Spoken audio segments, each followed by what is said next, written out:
Edgar departs to confront Katrina and Kate, leaving Alessandra with gifts and growing unease. His veiled threats and the mention of his manipulative mother raise troubling questions about her future and the true nature of the life she's about to enter. What exactly awaited Katrina and Kate? And what kind of woman was Edgar's mother, this puppeteer pulling strings from the shadows? Alessandra's unease grew. Was she stepping into a new life or a carefully crafted trap?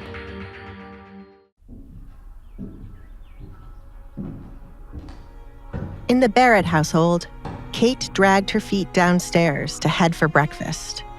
Her body felt heavy as she was unable to sleep last night due to her father's death. She hoped to stay awake to keep the morning from coming when she would have to help her mother start planning for her father's funeral. Life was strange, in Kate's opinion. One moment her father had been here, giving her everything she ever wanted, and now he was gone. For the first time, their house felt uncomfortable. How would they be able to survive this loss? "This is unfair," Kate mumbled. It was unfair for her mother to be left picking up the pieces while Alessandra was somewhere on the Duke's estate, living life without a care. Their father's death involved Alessandra, and she should be held responsible for it. "As soon as I see Alessandra, I'll scar the other side of her face. Does she think she's better than me because she's living with the Duke? Once he has his way with her, she'll be crawling back to us. No one listened to me when I said she was evil. A good daughter would be here to mourn the loss of their father," said Kate. It was clear in Kate's eyes that she was the only one to love their father. She was the one who stayed awake the entire night crying over his death. She had always been the one to care about his reputation and always did as he asked. Alessandra was nothing more than an ungrateful burden. "You need to send invitations to his family regarding the funeral. I would honestly not like to invite any of them, as they only came to Desmond when they wanted money. But it wouldn't be a good look to leave them out." Kate heard her mother's voice coming from the direction of her father's private room. "James, I need you to put everything valuable belonging to Desmond into a pile. We'll have to sell some of them to pay off some of the debts he had. Send a notice to all the tenants on our land to pay their rent before 7 days are up. Bring me some wine while you're at it." Katrina rubbed her temple to relieve the stress. "Yes, Baroness," James replied, then left the room. "Why would you sell some of his things, Mother?" Kate stormed into the room. They should be cherishing her father's belongings and placing them in this room as a memory of him. "It'll help with the countless things we need to pay for, like giving your father a proper funeral, for example. The guards from last night said the king might give us money, and I am hoping the Duke will offer us something since he has Alessandra. I won't sell your father's important things." "Oh dear." Katrina sat up as she laid eyes on Kate's appearance.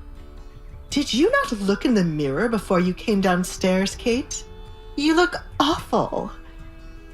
Katrina knew they were meant to be mourning, but it didn't mean they should resemble the dead.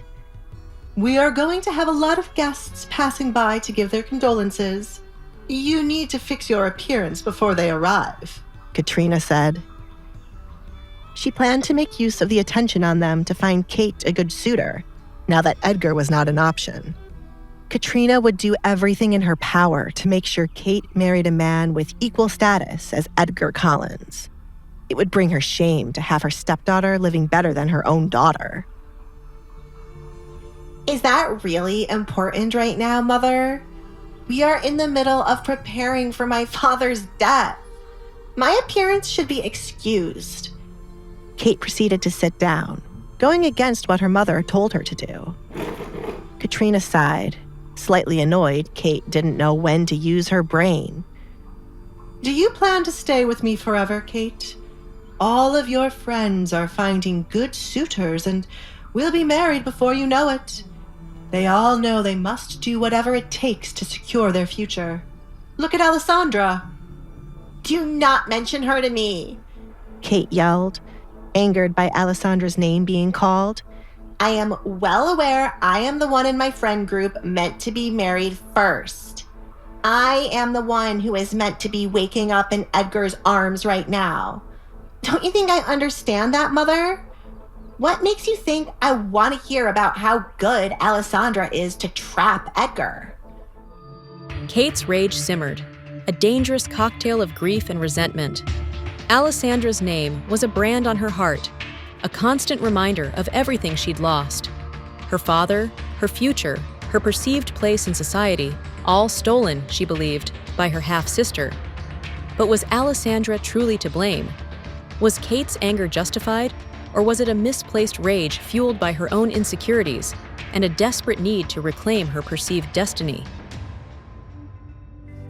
Hey, I'm Alessandra. If you're wondering what happens next, download the Pocket FM app now and listen to the exciting episodes of The Duke's Masked Bride.